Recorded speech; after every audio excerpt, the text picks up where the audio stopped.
injara rero nkuraho injara biteye ikibazo kumva izuba ricana imyaka irimo iri gushaka urabya rigacana gutya mbege bikiri ibishashi nyine kandi nuheraga ibishyimbo ku buryo burenze. Aba ni bamwe mu baturage bo murenge Nyabitekere mu karere ka Nyamasheke, aha bari kubwira umunyamakuru ubwo bafite bw'inzara ishobora kuzabibasira aha biturutse ku mapfa yateye muri uyu murenge wabo.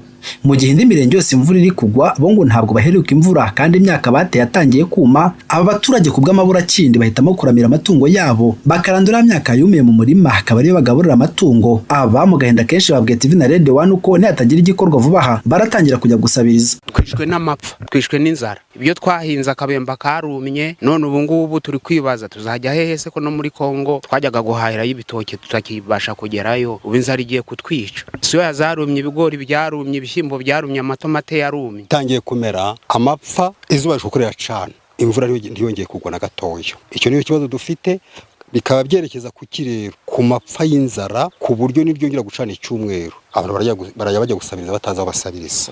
Rero twari dukwiriye gutabarwa.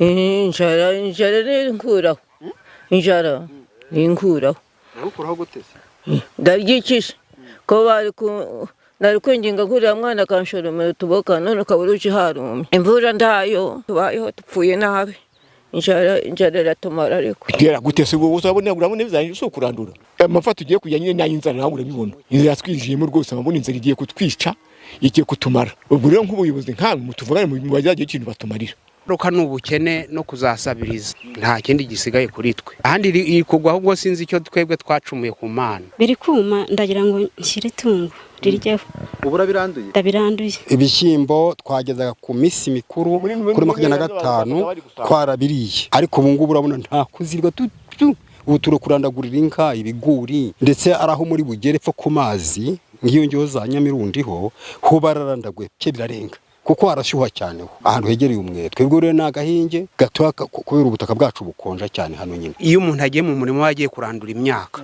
iteze uburyo yumva ameze, wumva umeze nk'aho Imana yatwibagiwe, wumva abana wabyaye bazicwa n'inzara. Ubwo rero inzara nimbi. Bwana Mupenzi Narcisse umuyobozi w'akarere ka Nyamasheke avuga ko nubwo imyaka y'abaturage itarera ariko ngo hari itsinda ryoherejwe muri uyu murenge kugira ngo rijye kugenzura reba bahuye n'iki kibazo nibura ngo harebwe icyakorwa.